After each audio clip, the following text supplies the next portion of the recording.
Good morning সবাইকে, good morning. আজকে আমি ছটার সময় ঘুম থেকে উঠেছি।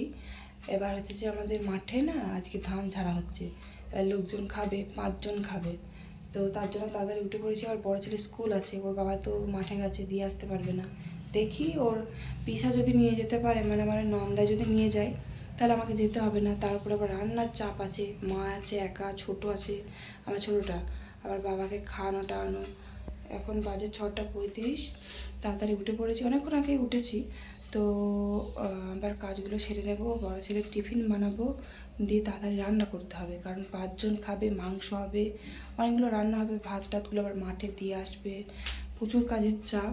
তো একটু তাড়াতাড়ি উঠে পড়লাম। আমার গুবলুসোনা যদি উঠে পড়ে ঘুম থেকে, তাহলে তো আমি কাজ করতেই পারবো না। বড় ছেলেকে স্কুলে দিয়ে আসতে গেলে আমার আবার আরও কাজের চাপ বেড়ে যাবে। দেখি আমার নন্দাইকে বলবো, যদি দিয়ে আসে খুব ভালো হবে। তো আজকে আবার বেশ ভালোই কুয়াশা পড়েছে, কিচ্ছু দেখা যাচ্ছে না।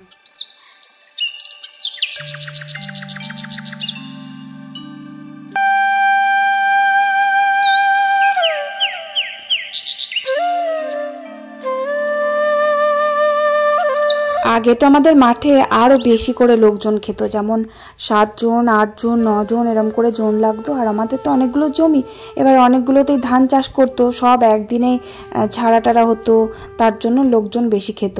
আর এমনি তো বাড়িতে মিস্ত্রি লাগলে, মানে কোনো কাজ হলে না, তখনও কিন্তু খাওয়া দাওয়া করানো হতো আমাদের বাড়িতে আর কি। মানে ধরো কোনো প্লাস্টার করার কাজ, মিস্ত্রি লেগেছে 5 জন, 6 জন, 7 জন। মানে আমার মনে আছে আমাদের বাড়ির যখন ছাদ ঢালাই হয়েছিল, উপরের ছাদটা, তো তখন কিন্তু অনেক জনের রান্না আমি করেছিলাম।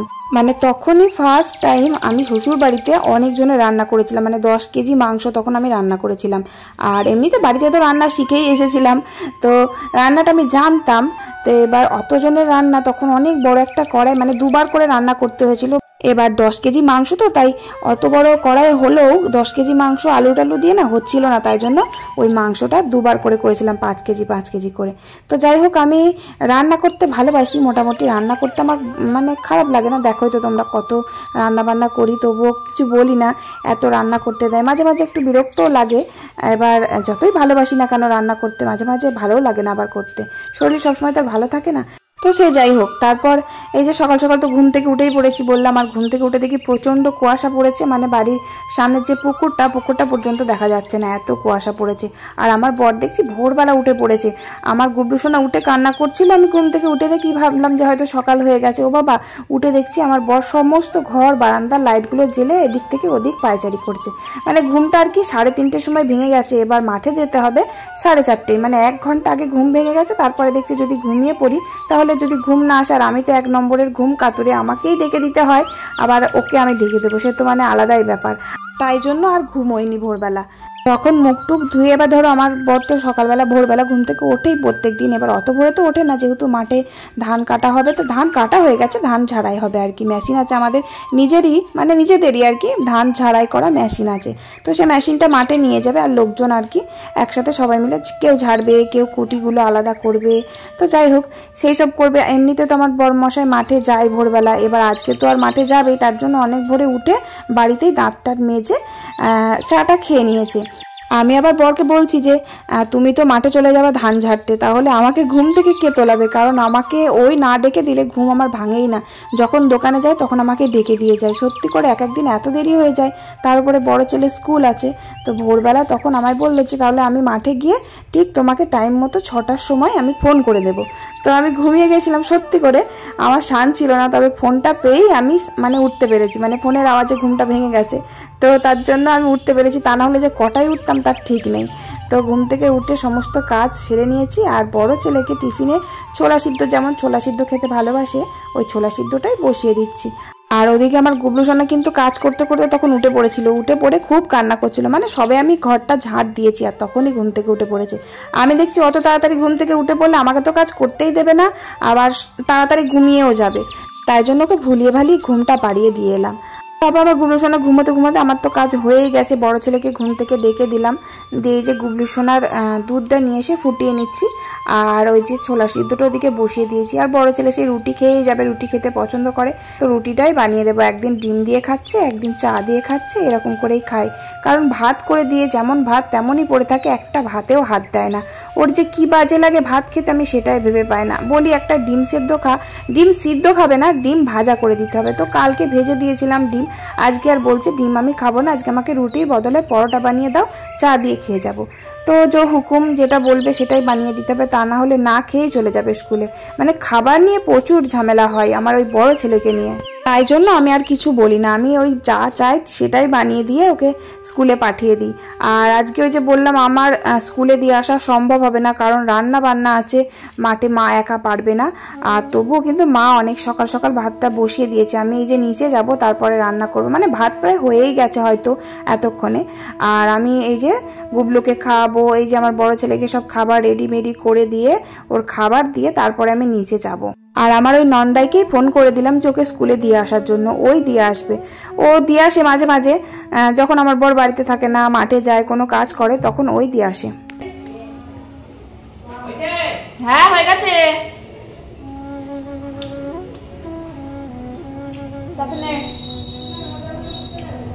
জলের বোতলটা ভরে নে, টিফিন করে দিয়েছি। হ্যাঁ টিফিন করে দিয়েছি, জলটা ভরে নে। তুই জানিস কালকে খেলি রাতে?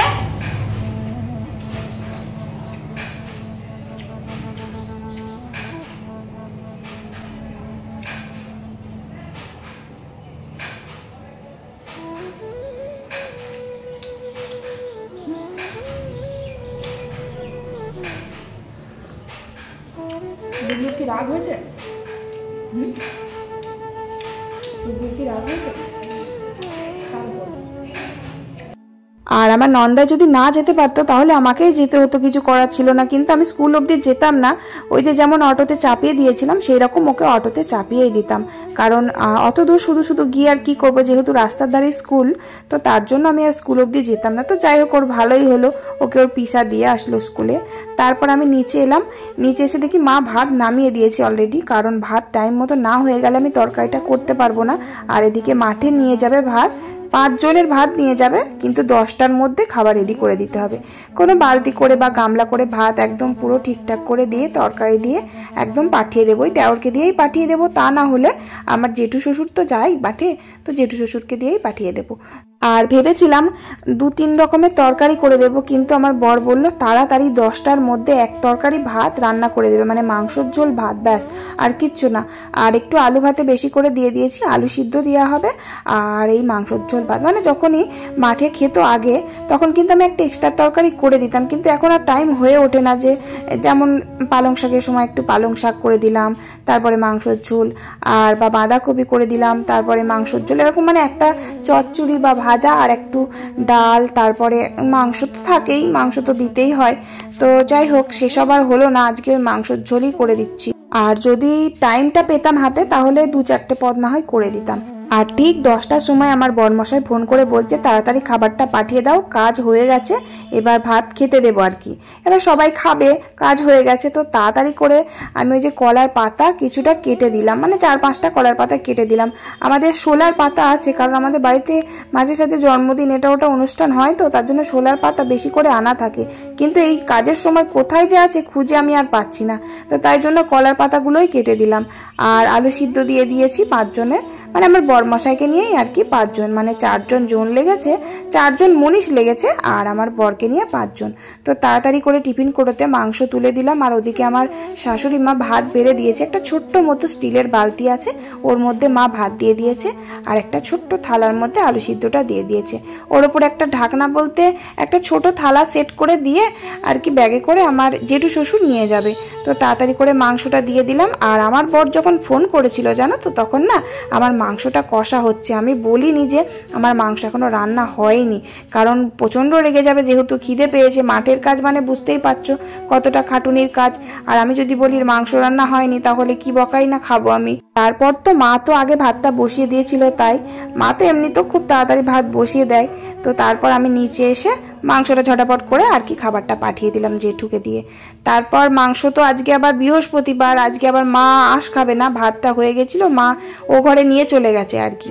দিয়ে তারপরে এই যে মাংসটা করে আমি কড়াই টড়াই সব মেজে ধুয়ে রান্নাঘর পুরো পরিষ্কার করে তারপরে আবার রান্না বসাবো। আর পালং শাক হবে আর একটু মোচা রান্না হবে, ব্যাস ওই দুটো রান্না করলে মায়ের আর কি কোনো রকম ভাতটা খাওয়া হয়ে যাবে আজকে। কারণ আজ আর অন্য কোনো তরকারি করছি না, আর 2 রকমের চচ্চড়ি করবো তো, আর আবার ভাত হবে, যেহেতু 4-5 জনের ভাত নিয়ে যাওয়া হয়েছে তার জন্য ছোট হাঁড়িতে করে আবার ভাত বসাতে হবে। একবারে ভাত আমাদের ওই বড় হাঁড়িটাতে বসালেই তো হয়ে যায়, কিন্তু আজকে তো হবে না, 4 জনের ভাত মাঠে গেছে, এবার ছোট হাঁড়িতে লাস্টে ভাত বসিয়ে দেবো। আর রাত্রে ভাত বসাবো না, কারণ অনেকটা বেলায় ভাত হলে আর রাত্রে ভাত বসাতে লাগে না, ওই ভাতগুলোই গরম করে খাওয়া যায়। তো যাই হোক, তারপর মাংসটা ঢেলে রেখে একটু সাইড করে ও ঘরে রেখে দিয়ে আসলাম, কারণ মিট কেসে আজকে আর ভরছি না, কারণ আমি না ভুলে যাই জানো তো বারবার।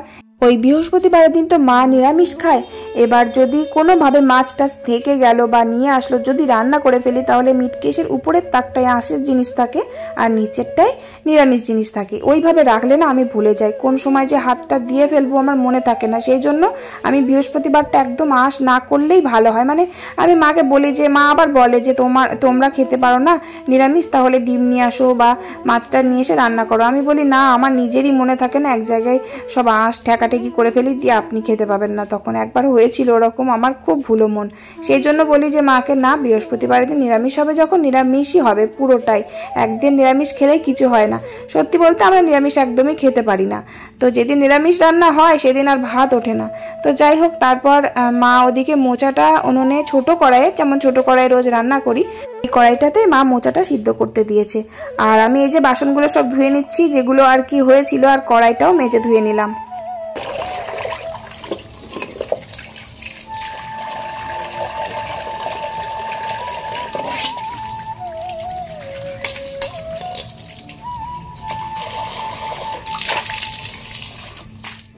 মোচাটা তো মা কালকে রাত্রেই কেটে রেখেছিল, আর খুব বেশি না, মোচাটা একটু বেশি করে আলু দেবো, আলু দিয়ে একটু ঘি গরম মশলা দিয়ে রান্না করব, তাহলে মা একটু খেতে পারবে ভাত, কারণ আজকে মা তো মাংস খাবে না। আর এমনিতেও জানো তো আমার শাশুড়ি মা পোলট্রি মাংস একদম খেতে পারে না, খেলেও 1 পিস খায়, তাছাড়া একদম ভাত দিয়ে তো খেতেই পারে না, আলুও খায় না আর মাংস ঝোলও খায় না, মাংস তাও জোর জার করলে 1 পিস খায়। আর অল্প একটু পালং শাক ছিল, কালকে পালং শাক এনেছিল তো, ওই পালং শাকটা মানে খুব বেশি ছিল বলে আমি আবার একটু রেখে দিয়েছিলাম, কিন্তু আজ আবার দেখছি আরো কম লাগছে। তো যাই হোক, একটু বেশি করে আনাজ দিয়েছি, একটু গাজর, তারপরে মূলো, বেগুন যা ছিল সবকিছু দিয়ে একটু অল্প করেই হলো। তো যাই হোক, এটুকুতেই হয়ে যাবে আমাদের না হলেও শাশুড়ি মায়ের হয়ে যাবে, কারণ মা মাংস খাবে না তার জন্য। আর মোচাটাও এই যে ঘি গরম মশলা দিয়ে রান্না করে নিলাম, আগে পালং শাকটা রান্না করে নিলাম আর মোচাটাও করে নিলাম তারপর। আর ভাত হবে লাস্টে, যে বললাম ছোট হাঁড়িতে করেই ভাত হবে। আর আজকে ভিডিওতে শুধু একটা দিদি ভাইয়েরই নাম নেব, কারণ অনেক দিন থেকেই বলে, কিন্তু আমি নেব করে শুধু ভুলে যাই, ওই যে স্ক্রিনশটটা নিতে ভুলে যাই, এবার কমেন্টটা কোনখানে গিয়ে যে থাকে খুঁজে পায় না। তো আজকে আমি স্ক্রিনশট নিয়ে রেখেছি। তো সোমা বর্মা কমেন্ট করার জন্য থ্যাংক ইউ সো মাচ। মোচাটা নামিয়ে দিলাম, দিয়ে তারপর ওই যে হাঁড়িটা বসিয়ে দিলাম। আর আমি এখনো চান করিনি, চান করব। আর গুবলু সোনাকে চান টান করে খাইয়ে দিয়েছি, কারণ ওর ঘুম এসে যাচ্ছে, অনেকটা বেলা হয়ে গেছে। আর একজন কমেন্ট করেছো যে তুমি এত বেলা অবধি রান্না করো, গুবলু সোনাকে টাইম মতন খাওয়াও তো। সত্যি কথা বলতে মাঝে মাঝে টাইম করে খাওয়ানো হয় না, ঘুম এসে যায়, আর রান্না করছি তো রান্না করেই যাচ্ছি, এরকমটা হয় মাঝে মাঝে। খিদে না পেলেও ওর ঘুমটা এসে যায়, কারণ আমি যে জলখাবারে ওকে ভাত খাওয়াই তো, শুধু তো ওটা খেয়ে থাকে না, এই ঘরে কিছু খায়, তারপরে ওই ঘরে কিছু খায়, ওর বড়দাদু বাজার থেকে কিছু নিয়ে এসে ওকে দেয়, এরকম এটা ওটা খায়, তো দিয়ে পেটটা ভরাই থাকে। দুপুরবেলা ভাত যখন খাওয়াতে যায় তখন খেতে চায় না। তো এই যে দেখো ধানের বস্তা এসে গেছে, তো এই যে হাফ বস্তা এসেছে আর কি, মানে এখন এসেছে 6 বস্তা, এখনো মাঠে আছে, আমার বর মাঠেতেই আছে। তো সব কিছু গুছিয়ে গেছে একবারে, তারপর বাড়ি আসবে। বাবারে, চান করলাম, সকালে তো চান করা হয়নি। আর আজকে কাজের চাপে মাও পুজোটা করতে পারেনি সকালবেলা, মা ছিল তাই, তা না হলে যে কখন কি করতাম তার ঠিক নেই, খুব দেরি হয়ে গেছিল আজকে। তো মাও এখন চান করে পুজো করে নিয়েছে, এই বেলাতেই দেরি হয়ে গেছে অনেক। আর সকালে বলতে কালকে জামা কাপড় কেটেছিলাম, দিয়ে সকালবেলা মেলে দিয়ে যাব মনে ছিল না, দিয়ে এখন মেলে দিলাম চান টান করে টোরে। আর গুবলু তো আমার ঘুমিয়ে গেছে, ঘুম পাড়িয়ে দিয়েছি ওকে খাইয়ে দাইয়ে। খুব খিদে পেয়ে গেছে আজকে। আমার বর তো এখনও আসেনি, ওই যে কিছু ধান রেখে দিয়ে গেছে, আবার সব গুছিয়ে গেছে, একবারে নিয়ে আসবে। যে কুটি ধানের যে কুটিগুলো আছে সব একবারে ঝাড়া হয়ে গেছে, সব ধান একবারে পুরো কমপ্লিট। বড় ছেলেকে আবার স্কুলে আনতে যেতে হবে। দেখি আমার ওই কি বলে নন্দায় যদি নিয়ে আসে আরও ভালো হয়। আর শরীর চলছে না, প্রচণ্ড ঘুম পাচ্ছে, থাকতে পারছি না প্রচণ্ড। না নিচে যাই। আর ধান ঝাড়ার কাজটা না খুবই মানে কষ্টের কাজ। ওই যে আগের বছর ভাইফোঁটার পরের দিনকে আমার শ্বশুর মশাই, মানে 1 বছর হয়ে গেল ভাইফোঁটার পরের দিন আমার শ্বশুর মশাইয়ের ওই যে স্ট্রোক হয়েছিল ধান ঝাড়তেই। ধান ঝাড়তে হঠাৎ করে স্ট্রোক হয়েছিল, কিন্তু সবাই বুঝতে পেরে গেছিল, ধরে ফেলেছিল, তাই মানে মাটিতে পড়ে যায়নি। তো তবুও প্রচুর মানে ক্ষতি হয়েছিল, মাথায় রক্ত জমে গেছিল, কাউকে চিনতে পর্যন্ত পারতো না। আর বাঁ হাতের উপর দিয়ে গেছে, মানে বাঁ সাইড দিয়ে গেছে, তো বাঁ হাতটাই এখনো পর্যন্ত কিন্তু অবশ্যই হয়ে আছে। তো ঠিক ভাইফোঁটার পরের দিনকেই হয়েছিল। আর দেখতে দেখতে কিন্তু 1 বছর পেরিয়ে গেল। তো আমার বরমশাই তাড়াতাড়ি আজকে বাড়ি চলে এসেছে, সব কাজ হয়ে গেছে, সকাল সকাল গেছে, সব কাজ হয়ে গেছে, চলে এসেছে। দিয়ে আজকে ওই বড় ছেলেকে ওই স্কুলে আনতে যাবে। তো তার জন্য নন্দাকে আর ফোন করবো না, আমরা খেয়ে নিলাম দুজনেই।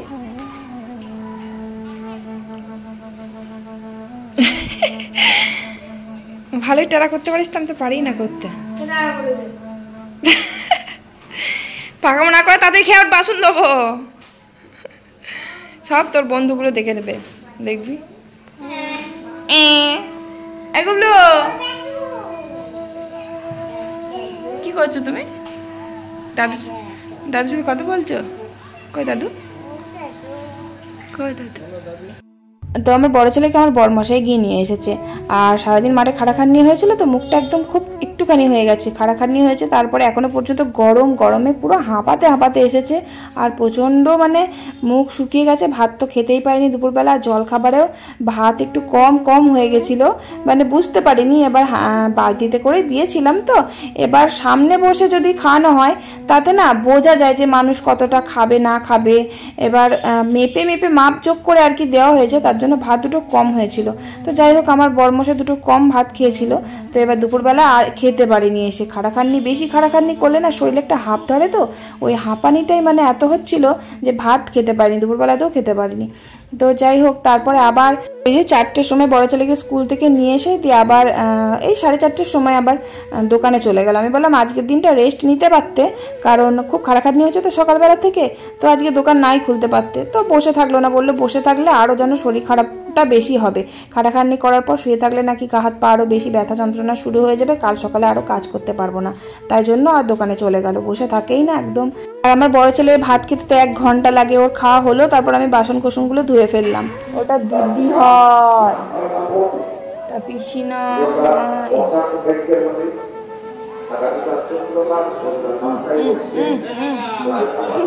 বুধু খা দিবা না তো, তাহলে বুধু কাকাকে ডাকবো। আমি দাও দিবা না তো, তাহলে আমি যাই চলে।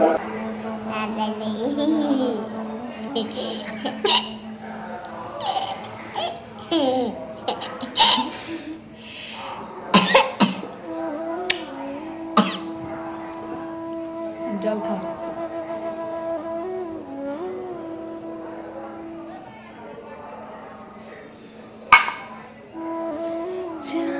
গুবলুকে খাওয়ানো মানে বিকেলবেলা প্রচুর কষ্টকর, কিছুতেই খেতে চায় না। সুজি বানিয়ে খাওয়াই তাও খাবে না, মানে খাবার দেখেই বলবে আমার পেট ভরে গেছে, আমার আর জায়গা নেই পেটে, আমি আর খেতে পারবো না।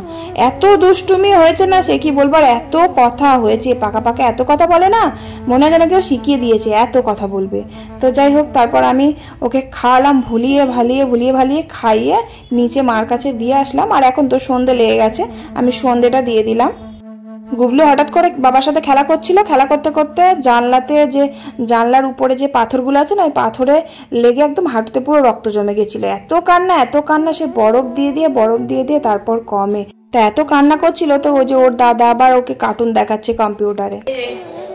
বেসনের বড়া ভাজবো, বেসনটা ফাটিয়ে নিচ্ছি, জল দেওয়া ভাত খাবো, ভাতগুলো জল দিয়ে দিয়েছি। আর মাংসের তরকারিও আছে, আর বড় রুটি করে দেবো 4টে। আর গুবলু সোনারও ভাত হবে, গরম ভাত। কি ভাত খাবি? গরম ভাত না জল দেওয়া ভাত না রুটি? জল দেওয়া ভাত খেতে ভালোবাসি, আর রুটি খা। ওই যে লাস্টে ভাত বসিয়েছিলাম তো দুপুরবেলা, তো এবার ভাতগুলো না গরম ছিল। এবার গরমটাও খুব একটা বেশি নেই, আবার খুব যে ঠান্ডা পড়ে গেছে তাও না, কিন্তু ভাতগুলো না কেমন নষ্ট হয়ে গেছিলো। ফ্রিজের মধ্যে রাখা হয় কিন্তু ফ্রিজে রাখতে মনেই ছিল না, কারণ কি বলতো এবার লাস্টে বেলায় ভাত হলো তো ভাতগুলো গরম গরম ছিল। আমি ভাবলাম 4টের সময় বড় ছেলে আসবে, তাহলে গরম গরম ভাতটা খেতে পারবে। এবার ওর মতো ভাত তুলে রেখে যদি ফ্রিজের মধ্যে রেখে দিতাম তাহলে ভাতটাও আবার গরম ছিল, ঠান্ডা ছিল না। এবার গরম গরম ভাত তো আর ফ্রিজের ভিতর রাখা যাবে না। তো এবার এক জায়গায় অনেকগুলো ভাত থাকলে ভাতটা গরম থাকতো, এবার বড় ছেলের ভাত তুলে রেখে দিলে অল্প কটা তো ভাত খাবে, সেই ভাত করা সেই ঠান্ডাই হয়ে যাবে। তো ভাতগুলো গরমে গরমে এত নষ্ট হয়ে গেছে, সেই ভাতগুলো আর খাওয়াই যাবে না। যে গরম করে খাবো কিন্তু খাওয়া যাবে না, ভাতটা পুরো একদম কেমন আঠা আঠা হয়ে গেছে। গরমের জন্য চাপা দেওয়া ছিল, তাই জন্যও হতে পারে। তাই জন্য ভাতে জল ঢেলে দিয়েছি, তো জল দেওয়া ভাতই আজকে রাত্রেবেলা। আর আমার বড় বললো যে রুটি আর বানাতে হবে না, আমাকে দুটোই মাংসের ঝোলের আলু দিয়ে দুটো মুড়ি দাও, মুড়ি খেয়ে নিই। তো আমাদের মতো তরকারি তুলে নিয়েছি, দিয়ে ওই মাংসের ঝোলের গামলাতেই ওকে দুটো মুড়ি দিয়ে দিয়েছি। আর গুবলুর জন্য দুটো গরম ভাত করেছিলাম, ওকে খাইয়ে দিয়েছি। আর আমি আর আমার বড় ছেলে পান্তা ভাতই খেয়ে নিলাম। চলো আজকের ভিডিও ভালো লাগলে একটা লাইক কমেন্ট করে দিও। ভালো থেকো সবাই, আজকের মতো টাটা, বাই বাই।